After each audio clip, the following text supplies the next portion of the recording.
There's a moment when frustration turns into resolve, when watching from the sidelines no longer feels like an option. For millions of Americans, the last few years have raised fundamental questions.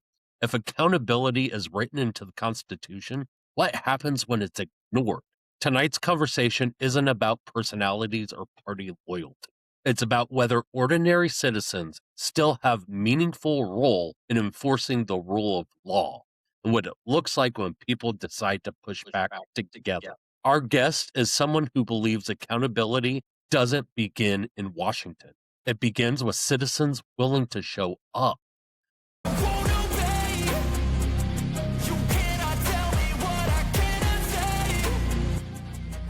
On today's show, we have Keira Havens, the executive director of Citizens Impeachment. Welcome to the show. Thank you so much, Derek. Really glad to be here. For people who may be hearing about Citizens Impeachment for the first time, what is this organization and what problem were you trying to solve when it was created? Yeah. Well, we were trying to solve the problem that no one in Congress seems to have a spine, and they don't seem interested in supporting and defending the Constitution against all enemies, foreign and domestic, which is the same oath, the oath that they swear when they get into office, and the same oath that you and I swore when we entered the service. It's a fundamental cornerstone of service in government. That is why the House of Representatives is there, to be able to remove an unfit official from office if they are committing unconstitutional acts. And in April of 2025, Congress was too afraid to even say the words.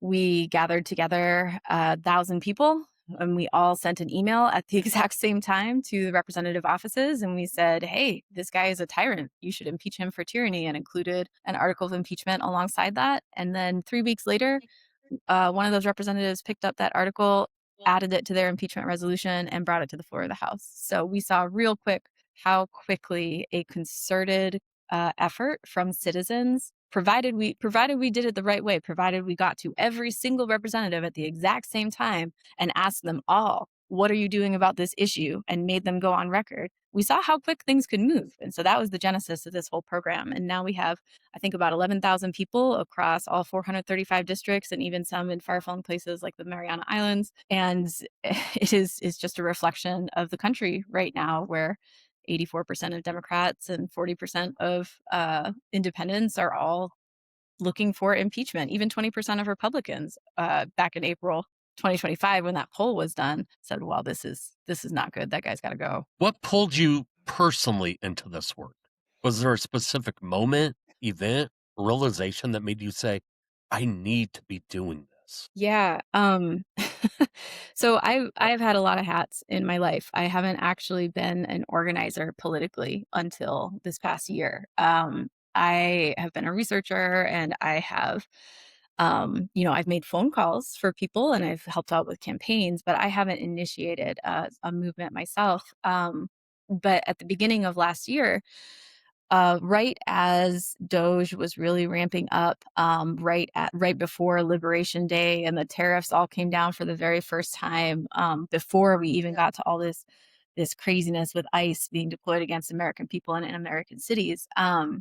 The the implementation of Doge and the unelected billionaire getting his hands in the middle of the government, and all of the illegal firings of the federal workers, was a huge red flag for me, right? You could kind of see immediately ahead the dissolution of all of the science apparatus. That's what my career was before this. I was a scientist, right? All of the grants, all the funding agencies, all of the university networks, they were all in the crosshairs. And so one day I was on the internet, as you are, and a former Senate staffer was talking about how the Senate could stop this. They could put brakes on this whole thing if they just stopped using unanimous consent. I didn't know what unanimous consent was at that time, but turns out that the Senate is a very old institution, so they've got a lot of old, weird rules that are super inconvenient, but they're also really hard to change. So one thing that the Senate does is they use unanimous consent to bypass those rules. And all this means is that someone says, hey guys, can we skip this rule? And if no one objects, then they skip it. All you have to do to make them follow that rule and eat up the extra time is raise your hand and say, I object. You don't need to coordinate with anybody. You don't need to plan anything. If you do raise your hand and say you object, you can then give a speech about why you object. So it's kind of useful that way. But all you have to do is say, I object. And I thought, well, surely these people who oppose the Trump administration would be opposing him if they could. So this can't be right. And I started looking into it. And then because I'm a scientist, I started counting. And it turns out that they were using unanimous consent about 20 times a day to fast track nominations, to applaud Mitch McConnell for retiring, to applaud the inaugural planning committee for the good work that they did on Trump's inauguration, right? Just over and over and over again, folks just clapping and saying like, yeah, no problem. Let's fast track this, to the point where they had confirmed, I think it's as many nominees in the first 3 or 4 weeks of this administration than in Biden's administration and Trump one combined. Like they were speeding on through, and this was the senator from Oklahoma that shared this in the congressional record. And so I started yelling on the internet about this. And what was super crazy was that you could see the language make it into press statements from the senators. Like Elizabeth Warren had a big headline where she said, "We do not consent," right? Except she did, because she continued to not object to unanimous consent. And I think 500 times when that headline came out, or something absurd, and realizing that the Senate wasn't about to change their tune, said, well, I guess we got to start talking about impeachment. And that's where we pulled people together for the House of Representatives. But it was really the complete impunity with which the executive branch just ignored appropriations, ignored legislation, ignored the entirety of the Constitution in terms of who can do what, where, and what rights you're supposed to be protecting and ensuring. All of that really is super offensive to me as a person, as a veteran, as American. Lots of reasons to step up and say this is clearly wrong. It has been documented in the papers and is on camera. Why isn't anyone doing anything? So you guys focus heavily on grassroots pressure. You show up in districts, you talk directly to congressional offices. From what you've seen, does that kind of citizen pressure actually move a lawmaker? That is a great question. It is my personal opinion that they will never admit it if it does. But what we have seen on the ground, right, is that we have seen the conversation go from nobody saying the word impeachment to 100 representatives signing on to articles of impeachment against Kristi Noem. And in the interim, we have had articles of impeachment filed against Hegseth, multiple votes brought against Trump for various infractions. Infractions is such a small word to describe someone dismantling the Constitution, right? And we've gone from, my personal metric is Andrew Solander at Axios, who writes an article about how mad the Democrats are. They have to talk about impeachment every time impeachment is in the news. And at the very beginning, when we started this, impeachment was characterized as like a rogue representative that was going against the wishes of leadership. And now he is describing it as what used to be a frenzied rage. What used to throw Democrats into a frenzied rage is now something that they've warmed up to. So I count that as a success. Like it's not a clear cut, you guys made impeachment happen, but it is absolutely a change in the way the entire conversation goes. I will say though, we have to keep getting creative about how we bring information to the representatives, because they are phone calls and emails, they tend to go into a void unless you are real focused on following up and real clear that this is not a one-off, that this is something that is organized and will be presented to the public. And so you had better have your answer ready and put it out there. Do you usually get resistance or like quiet agreement fear or political caution when you talk to them? Yeah. So what's been most revealing there has been the office visits and the meetings with the reps. So one of the things that Citizens Impeachment promises is if you're a member with us and you get a meeting with your rep, we will do our best to show up to that meeting because a staffer's job is to make you feel good about the job their boss is doing. So if you show up and you're frustrated, they will often say something like, well, we have to wait till we have the votes, or, well, we're focusing on policy, or, well, my representative is involved in all these lawsuits, or something like that. They'll say that they're doing other work or they have to wait until they can do this work, right? Those are just excuses. That is all they are. And after they tell you those excuses, they will start to talk about why all of the work that they're doing instead of impeachment is so important and good and you should feel good about it, right? And then you'll leave the meeting feeling like, well, yes, they're trying. And so our job when we're in that meeting is to stay real focused and just explain call them out on lies that they will tell because they will tell lies about the process and how it works. And demand very simple accountability measures like, okay, you're going to bring these articles of impeachment to your boss. Great. When should I check in about those? And just make them give you a date. They really don't like it when you set up a second date to come back because they're not used to having to follow through. They're used to just having the conversation and crossing off the list. So it's really the persistence and the continuity that I think makes folks take us seriously. Um, but yeah, for people that we've seen everything from well, we're not able to do that because we're not in power to it's not important to nobody wants us to do this, right? They're saying that they haven't had enough feedback, to which I say, well, let me provide you more. That's why we have the organization. But probably the most consistent one we heard was, well, we gotta wait till the midterms, right? And so in I guess business as usual politics, you'd wait for the midterms and you'd wait for your team to have the power again, right? We are way past business as usual. So we put out a call and said, hey, who's going to run in these midterms that's willing to talk about impeachment now? And that's where the courage candidates sort of emerged. These are people that were running anyway. They uh, stepped up and said, yeah, I think he should be impeached. And so we put them all together so that folks could find them.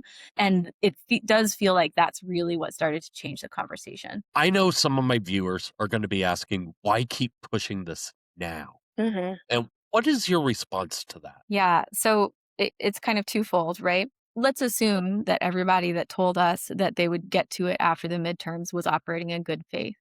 You can't do that from a cold start. That's not going to happen, right? There needs to be social acceptance of the idea. There needs to be social pressure.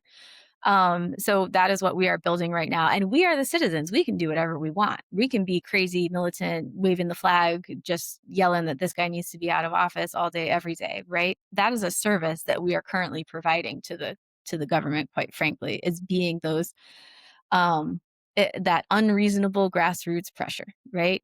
And so that we are totally okay doing that. But the second part is that this is a yes and kind of project, right? We talked about this a little bit before getting on. America right now has to do so much boots on the ground tactical work to keep their communities and themselves safe, right? I mean, if you just look at what's coming out of Minnesota, folks are doing food drive and walking school buses, and they're showing up in vests and whistles. And there's so much organizing happening on the ground to handle these egregious constitutional violations. Um, it is easy if you're not also having as a partner in that work a strategic focus on removing this unfit president committing unconstitutional actions and violating amendments left and right. If you don't have a lobby basically for the citizens themselves advocating for accountability, it's really easy for that to just go out the window. Congress has, in my experience, not to say it can't change, but they really work pretty hard not to take a position and not to do a work. So if we have to agitate to move that needle, that's the work that we're doing right now. And let me be the first to say, if you have other work that you want to do that you think is more important and more critical, by all means go do that work. That's fantastic. We're looking for folks that can see this as an add-on or are very committed to the topic. Like it's going to take everybody. This is a national project at this moment. The democracy needs saving, and it's not any one tool that's going to do it. How do you decide what rises to that constitutional threshold? And how careful are you about sticking to facts over emotion, like receipts over fear? Yeah, absolutely. This is a fantastic question, and let me just start by saying, like, impeachment is not a criminal case, right? I don't have to have a lawyer to prove beyond a shadow of a doubt that something I say is true when I write up an impeachment article. Um, it is a it is the remedy provided by the Constitution for an unfit government official that is unable and unwilling to uphold their oath. And if we wanted to, we could simply impeach Donald Trump for the fact that he sat down and said on national television that he's not sure if he has to uphold the Constitution. That would be enough, right? If Congress agreed that that was what was impeachable, that would be enough to impeach this man. Um, but but that's not right now how Congress works or is made up. There's a deep fear of appearing partisan or appearing like this is a political stunt or something like that. So what we've done, because there is an onslaught of these actions every single day, right? There's actually an academic in England that's cataloged them under TrumpActionTracker.info, and I think we're up to about 2,400 individual undemocratic and unconstitutional actions now. It's a great site. It's very well organized. What we've done is we put them into three broad categories. So there's tyranny, and tyranny is when Donald Trump violates our rights, our constitutional rights as citizens, right? He's violated the right to free speech and protest, the first. He's really after that 14th Amendment. We just learned that ICE is violating that Fourth Amendment, right? Those are all going to be tyranny against the citizens. But there's also tyranny against the government. He has usurped war powers from Congress. He has ignored appropriations and usurped the power of the purse. He's stolen those powers for himself as well. So that's tyranny in another sense. And then the third set of tyranny is unchecked aggression against the world. We've seen it in Iran and Venezuela, and then threats against Cuba and Colombia and Mexico. And then now, of course, we have this whole Greenland debacle, which comes with a whole other set of issues, right? So, Now, are we sure that it's Greenland and not Iceland? Who knows, right? It's the president doesn't even know. No, this is true. But what I'm trying to get at is all of these things that are different individual unconstitutional actions can be wrapped up under this big umbrella of tyranny, right? And so we've done our other two articles of impeachment are treason, which is defined in the Constitution as the levying of war against the United States. And we have seen this both with military forces.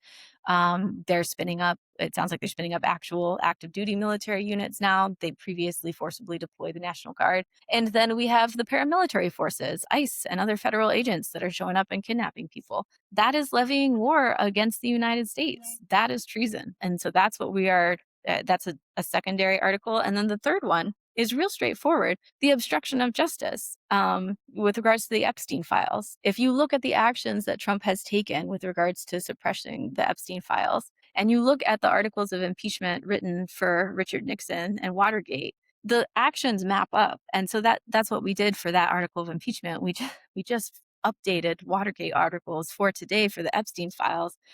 And that's so we're creating big buckets because it's not as if they're creating new and terrible versions of evil. It's one of these three things. Well, let me say one of these four things. The corruption article, the bribery article, that is in process. It's just, there's so much of it. It's just going to be really long when it's done. So it's not out there yet. But yeah, he's either being a tyrant, committing treason, obstructing justice, or enriching himself. They all fall in one of those categories. So does that answer your question as to how we're thinking about what is impeachable? Yeah, definitely. Yeah. Where does citizens impeachment fit inside the ecosystem of the democracy and accountability groups that are out there right now? How does your approach differ from theirs? Are you talking about like 5051? Yeah. Okay, yeah. So we're really excited because 5051 has embraced impeachment. They called for the impeachment of Kristi Noem and Donald Trump, and they have started to use that word. And we are planning an event on 2/17 with them and with a group called Flare that has been at the congressional buildings in front of in Washington D.C. for a really long time, doing lobbying in the D.C. offices. Um, so it's fantastic to have that international or that national group come on board and say, "Oh, it's time for impeachment now." But Indivisible is another group that hasn't quite made that leap yet, and Indivisible is actually the one that brought unanimous consent to our attention a year ago because they called for that. So what we're really hoping is that we have been able to showcase that it's the demand, it's the clear-cut, actionable demand that we provide that we can then measure representatives against that actually changes things, right? Impeachment is super useful in that regard because the questions are real easy. Have you filed articles of impeachment? Did you co-sponsor any articles of impeachment? Did you vote for them? Did you file them under Rule 9 so you can bring them to a vote, right? We have a number of different ways we can assess whether or not somebody is just paying lip service to an idea or committed to actually doing something. So I'd say the differentiator for us is action. We are taking action, and we expect the representatives to take action as well. For everyday people that's watching this who feel frustrated or powerless, what's the most effective role they can actually play? Like, what matters more? Phone calls, emails, showing up, organizing locally? Yeah. Le Let me just say, it's real rough out there right now, especially when you're trying to engage with politics. So my first recommendation would be to find yourself a kick-ass team that you wanna do that with. That can be like a book club. It can be people who are like-minded, where you all agree you're going to call in on Mondays and you compare notes, right? Because they will actually tell each of you different things. And in my case, we've got a crew of volunteers that are just rock solid and believe in this just as hard as I do. And there's no way this would be possible without them because this is a long game and it is exhausting and you need that support. So yeah, plug in with folks and find folks that are committed to the same type of work that you want to do because not everybody is going to do the same type of work. As far as what actually pushes people, this is going to sound real cynical, but from what I can tell, what pushes people into action is is knowing that you are part of something bigger than yourself and that you are going to bring that to bear in their election. So, for example, if you're writing a letter to the editor, right, being able to say that you are a specific piece of this community with this many members if you're a teacher, you've taught this many kids over the years, right? And that you're going to tell every single one of those kids' parents not to vote for your representative because they're not doing their job. Right now, the thing that moves the needle the most is that fear of losing their job, as far as I can tell. What we try and do to make the actions as effective as possible is script everything out, provide a template so it's really easy to do, and those templates always include at least some technical knowledge. So, for example, on Monday, we had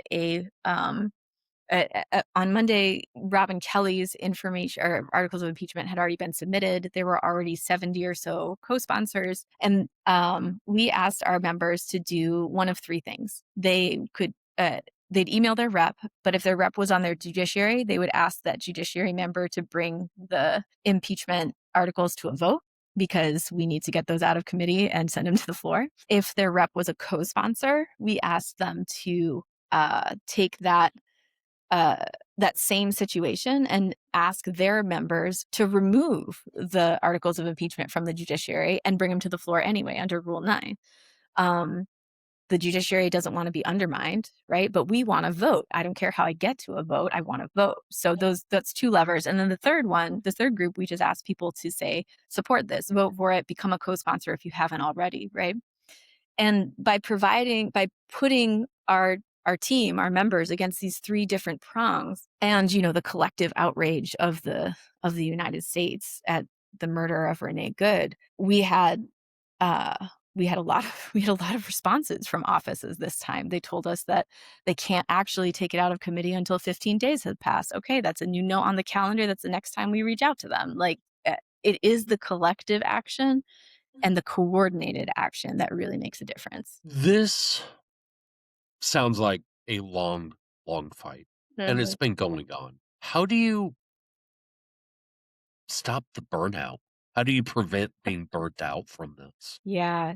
Um, like, team is number 1, right? That's a key part because there are gonna be some days where you do have to take a step back, and we have deliberately chosen not to engage in certain aspects of the political cycle, right? Back last year when the budget bill was being debated, we said, "Look, this is gonna take over the news cycle. It's not directly related to impeachment, so we're gonna step back, and we will see you on the other side of that vote." And, an unfortunate vote, but our lane, the work that we do, that wasn't gonna be helpful to compete with that activity at that point in time. Um, Process is another big one. We were very responsive at the beginning when nobody was saying impeachment and articles would be filed. We would gear everybody up and have everybody send emails for that day at that time. Well, now the Congress people are using the word and they're doing this on their own. And there are 4 active impeachment efforts. And so we can't afford to be responsive. So what we've done is focus our work on Mondays. Every single Monday, we set the agenda for the week.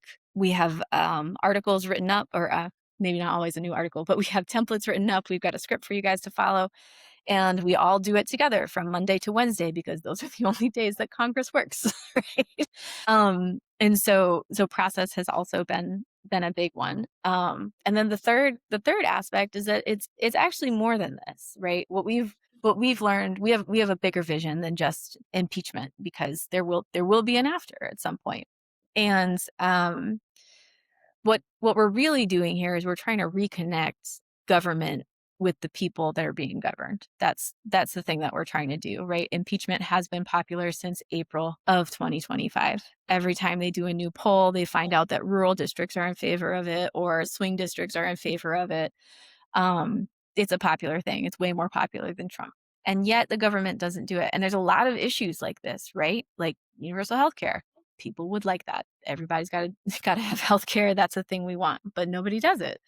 And we can talk about gerrymandering and all of this sort of stuff, but the fact of the matter is that the citizens don't have a lobby, and so that's actually what our parent organization is. That's what we incorporated as. We're the citizens lobby, and it's going to be real simple after this, right? Once we accomplish impeachment, we are going to ask, what do Americans want? And then we are going to do the same thing for that.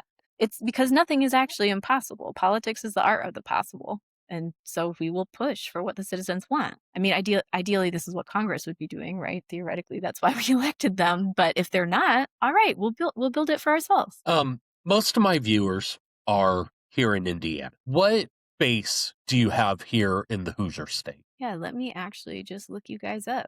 One of our first volunteers was actually from Indiana, and let me just give a shout out to Andre Carson, who, after the first vote on impeachment, switched his vote over the next day because I am assuming because you guys had a big public outcry um and really spoke up and said, "Hey, you should have voted for this." So I think he's Indiana 7. Yeah. And there are very few representatives that have made that kind of switch. Um, yeah, let's take a look at who we have for Indiana. We have at least, yeah, there's 220 of you in our membership. So we've got folks from all over the state. You know, the way we organize this is every time we do an action, we count up where the emails were sent from, if we can see those. It's a little bit harder with phone calls because we don't have a way to do that.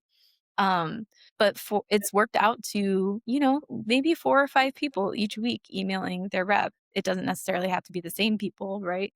But because we keep the conversation focused on and tied to recent events, right? And it's clear that we're following along and we're seeing what's happening and we're showing up again to ask what is the plan.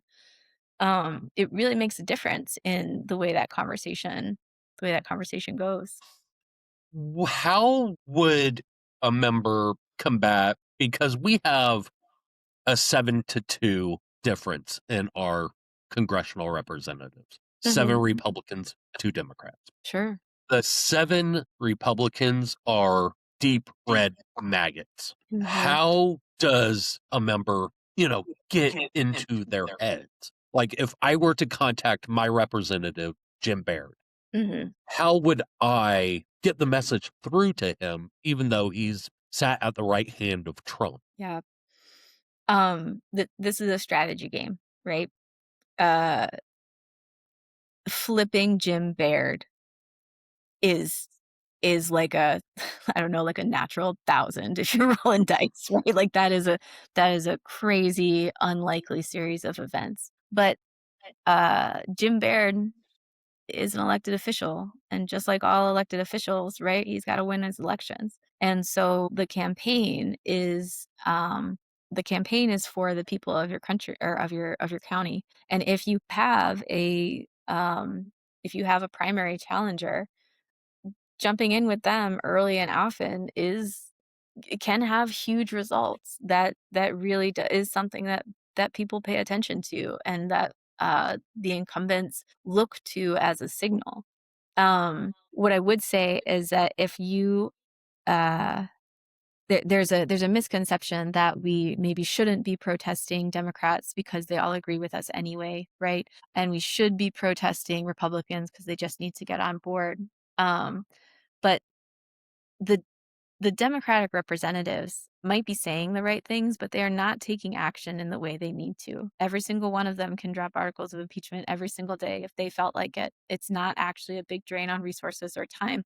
It pushes it into the conversation. It gets these unconstitutional actions on record. It makes it really clear that this is a problem that we have to address, and we're willing to fight it, even if we're not going to win that fight. When you do that, the whole framework of the conversation changes. And I will just point to the Epstein File Transparency Act and that vote, right? Kana and Massey did not back down. They said, we are going to push for this a discharge petition, and we are going to bring this to a vote on the House floor. And by the time it came to a vote on the House floor, all of the Republicans, with the exception of one, voted for that bill, right? There's no safety in being the one person or an easily identifiable person to stand in the way of the will of the American people in such a dramatic way. So you may not be able to personally get Jim Baird to flip, but you can organize a coordinated call-in campaign and make sure his office gets a phone call every 15 minutes with someone asking the exact same question, and show up with the same type of obstinate obstinate focus that they have when they send you pointless PDFs unrelated to your question, right? We can play that game too. And then you work with the folks that do have people that can be moved, and you say it is important that you fight this so that we can bring more people into this and into a more public discussion of this fight. Because I mean, man, the biggest killer is apathy. And I don't mean that people just don't care. What I really mean is like despair, right? Folks feel like there's no point, like there's just nothing they can do, and they're beaten down by the brokenness of the feedback system. Um, it really is just the will to show up and to continue and to make it to be relentless in the pursuit of justice. And to collaborate with people on that justice that you're pursuing. I wish it's a little bit like the diet and exercise answer for how to lose weight, right? Like I really wish there was another one magic trick, but collaboration and consistency is all I got. Are you reaching out to candidates? Mhm. Because this is a congressional election year. Um, are you reaching out to candidates to see who would be on board with Yes. this? So uh we started out when we started hearing, well, we got to wait till the midterms. We I I love my team so much. They were like, "Well, that's way too far away. We got to do something now." So who's running in these midterms? Who's going to be talking about impeachment? You want some impeachment themed midterms? We can bring those to you, right? So we have actually just started up a PAC. It's going to be called Courage for Democracy. That will be live like first thing next week, actually. And the candidates that we initially started talking to about their pro impeachment stance, that's expanded to about, gosh, like 75 different candidates from all across the country, and those candidates are all pro impeachment, pro democracy, anti corruption, anti oligarch, and anti authoritarian. That's the basic like low bar for everybody to clear, right? We are happy to talk to additional people, and really we are just showcasing that these are the people willing to say this administration needs to be held accountable. Um, and so yeah, that's a group that we are talking with. You can actually find them now on citizensimpeachment.com/courage candidates. That's where they're listed, but there'll be more information on the PAC website when that's up. But those folks getting in the race are pushing this conversation forward. How would a candidate who would be interested in teaming up with Citizens Impeachment contact you? Because I have a lot of candidates who Awesome. actually watch my show. That is beautiful. And first, let me just say thank you all for running. Like, that is the hardest job. And props to you for getting in there and getting in that fight. Truly, truly appreciate it. All you got to do is email us. Email Sarah at citizensimpeachment.com. She is the one that does the conversation starters and kind of brings people in. And there's no restriction, if two of you are running in the same district, as long as you are both on board with that platform, we will add you both. The important thing is um, to highlight the people that have the courage to say the thing before it is popular, right? That used to be impeachment. And it's now abolish ICE. That was just voted on as a new part of the platform for these guys. But you all aren't beholden to the same sorts of. You're not beholden to leadership. You're not beholden to corporate interests. You can say real things that matter, and yeah, we're here to help you do that. Before we close, I want to say thank you. Thank you for joining us, for walking us through the mission of Citizens Impeachment, and for being clear about what citizen led accountability actually looks like when the cameras are off and the work gets hard.